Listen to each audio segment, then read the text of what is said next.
আসসালামু আলাইকুম। আজকে আমরা একটা গেট টুগেদার অ্যাটেন্ড করতে যাচ্ছি।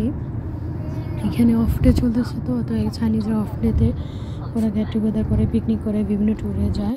তো আমরা এখানে আসলাম, তো সবাই আমার মেয়েকে দেখার জন্য একটু দৌড়ে আসছে বলা যায়। কারণ হচ্ছে যে আমার মেয়ে আজকে প্রথম ওদের সাথে দেখা হলো আর কি।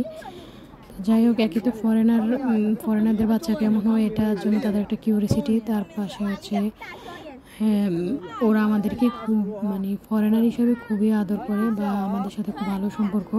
তো এখানে যারা আছে মোটামুটি সবাই আমার হাজব্যান্ডের বিজনেস পার্টনার, কেউ পার্টনারের ওয়াইফ, পার্টনারের বাচ্চা, ওই আর কি। তো আমরা যে কোনো ছোটোখাটো অনুষ্ঠানে আমরা অ্যাটেন্ড করে, আমাদেরকে ইনভাইট করে। তো এইগুলো হচ্ছে ওয়াইফ আর এটা হচ্ছে বাচ্চা। ওরা অবশ্য আজকে অনেক খাওয়া দাওয়া অ্যারেঞ্জ করছে। আমাদের আসতে আজকে অনেক লেট হয়ে গেছে, কারণটা হচ্ছে যার কারণে আমার উপরে খুব জ্বর তুফান গেছে আসতে আসতে। কিন্তু আমরা আসছি একবারেই অনুষ্ঠানের লাস্ট পর্যায়ে। ওদের খাওয়া দাওয়া প্রায় শেষ, কারণ ওরা কতক্ষণ অপেক্ষা করবে আমাদের জন্য। তারপরেও সব কিছু আমাদের জন্য রেখে দিছে। তো এখানে বিভিন্ন ধরনের চিপস, তারপরে সিড, তারপর বারবিকিউর সাথে ওরা একটা করে খায়, সেটা হচ্ছে বারবিকিউ করে তারপর এটার সাথে লেটুস পাতা, পেঁয়াজ, একটু বাদাম, একটা চাটনি থাকে, এগুলা এড করে ওরা একটা খাবার খায়। এটা হচ্ছে ওদের অঞ্চলের খাবার।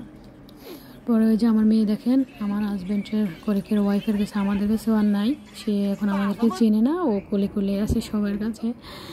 যাক, ভালোই লাগছে অনেক, কারণ ওরা খুবই আন্তরিক, খুবই আপ্যায়ন করে আমাদেরকে, নিজের ক্লোজ ইয়ার মতো। আমরা যতক্ষণ ছিলাম আমার মেয়ে ওনাদের কাছেই ছিল, আমাদের কাছে আসেও নাই, থাকেও না। মাঝে আমি একটা ওই যে তাঁবুটার ভিতরে ঢুকে একটু খাওয়াইছি ওকে, তাও ও খেতে চায় না। ওই যে সবার সাথে দেখা হয়েছে, তো একটু সবার কোলে থাকতেছিল আর কি।